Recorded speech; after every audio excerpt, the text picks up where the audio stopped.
Bismillahirrahmanirrahim. Assalamualaikum warahmatullahi wabarakatuh. Alhamdulillah.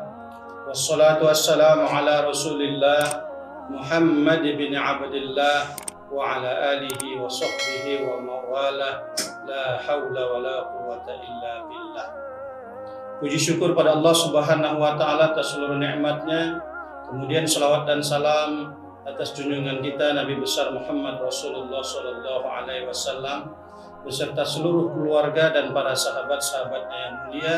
Mudah-mudahan baginda Rasul sallallahu alaihi wasallam berkenan memberikan syafaatnya pada kita, pada kedua orang tua kita, pada guru-guru kita, pada seluruh keluarga kita, juga pada orang-orang yang telah berbuat baik pada kita. Mudah-mudahan Allah subhanahu wa ta'ala kumpulkan kita bersama-sama dengan baginda Rasulullah sallallahu alaihi wasallam di dalam surga Firdausnya. Amin ya rabbal alamin. Para pemirsa dimanapun Anda berada, pada hari ini kita akan membicarakan atau membahas tentang keistimewaan Ramadan. Ramadan disebut juga sebagai Sayyidus Syuhur, induk segala bulan. Karena dia disebut sebagai induk atau penghulu segala bulan, banyak sekali keistimewaan yang dijadikan, yang diturunkan oleh Allah Subhanahu wa ta'ala di bulan tersebut. Pada pertemuan ini kita akan bahas dua saja dari banyak keistimewaan yang diturunkan, yang dijadikan oleh Allah di bulan Ramadan.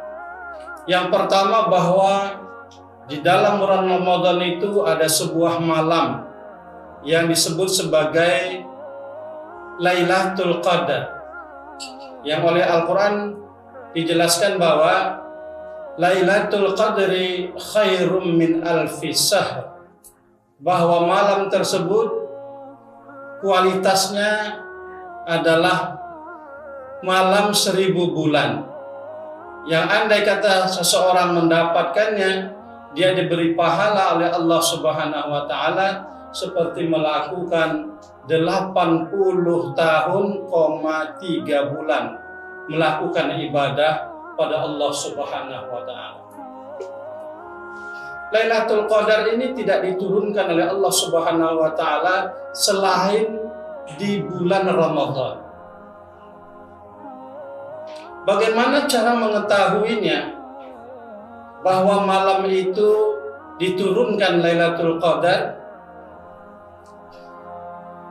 Menurut Imam Al-Ghazali, cara untuk mengetahui Lailatul Qadar itu bisa dilihat dari permulaan atau hari pertama bulan Ramadan, atau satu hari permulaan dari bulan Ramadan. Imam Al-Ghazali menjelaskan, jika hari pertama Ramadan jatuh pada hari Ahad atau jatuh pada hari Rabu, maka Lailatul Qadar akan terjadi pada tanggal 29 Ramadan. Jika hari pertama jatuh pada hari Senin, maka Lailatul Qadar akan jatuh pada tanggal 21 Ramadan. Jika hari pertama jatuh pada hari Kamis, maka Lailatul Qadar akan jatuh pada tanggal 25 Ramadan. Kemudian kata Imam, jika hari pertama Ramadan jatuh pada hari Sabtu, maka Lailatul Qadar akan jatuh pada tanggal 23 Ramadan. Dan yang terakhir, jika hari pertama Ramadan itu jatuh pada hari Selasa atau jatuh pada hari Jumat, maka Lailatul Qadar akan jatuh pada tanggal 27 Ramadan. Para pemirsa yang dimuliakan oleh Allah Subhanahu wa ta'ala, setelah kita mengetahui apa yang disampaikan oleh Imam Al-Ghazali ini, maka kita udah bisa buat planning buat rencana-rencana baik agar kita bisa mendapatkan Lailatul Qadar itu. Lailatul Qadar ini adalah malam yang mulia. Kemuliaan itu diberikan oleh Allah Subhanahu wa taala juga kepada orang-orang yang mulia. Apakah semua orang yang puasa mendapatkan Lailatul Qadar? Jawabannya mesti tidak. Lailatul Qadar ini akan diberikan oleh Allah Subhanahu wa taala liman yasha, bagi orang-orang yang dikehendaki oleh Allah Subhanahu wa taala. Maka untuk itu kita harus memperbanyak doa agar kita termasuk salah seorang dari hamba Allah Subhanahu wa taala yang melaksanakan Ramadan kemudian mendapatkan keistimewaan malam Lailatul Qadar. Kemudian keistimewaan Ramadan yang kedua adalah di mana Al-Quran diturunkan oleh Allah Subhanahu wa taala di bulan Ramadan. Kita tahu bahwa Al-Quran adalah merupakan pandangan hidup bagi kita. Allah jelaskan, Syahrul Ramadan alladzi unzila fihi al-Quran hudan linnas wa bayyinatin minal huda wal furqan. Bahwa Allah turunkan Al-Quran di bulan Ramadan menjadi petunjuk, menjadi hidayah, menjadi pembeda antara baik dan buruk di dalam kehidupan ini. Maka agar kita bisa selamat, ikutilah Al-Quran ini. Al-Quran yang merupakan kalamullah, kalamnya Allah Subhanahu wa ta'ala.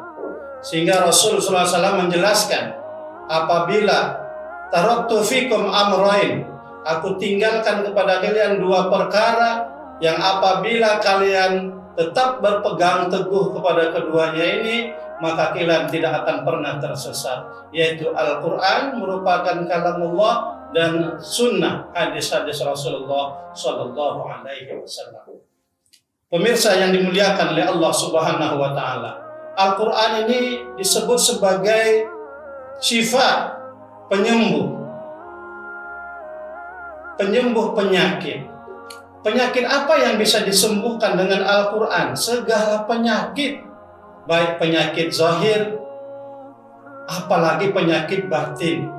Bahkan menurut para medis, bahwa penyakit-penyakit fisik itu akan muncul diawali dari bagaimana suasana dan kondisi batin seseorang. Kalau batin seseorang bersih, insya Allah fisiknya akan sehat. Begitu juga sebaliknya, kalau hatinya tidak sehat, kalau hatinya banyak buruk sangkanya, maka suasana batinnya juga tidak baik, maka itu berpengaruh kepada fisik seseorang. Jadi pemirsa yang dimuliakan oleh Allah Subhanahu wa taala, itu dua keistimewaan Ramadan ini. Mudah-mudahan Lailatul Qadar diberikan oleh Allah Subhanahu wa taala kepada kita semua.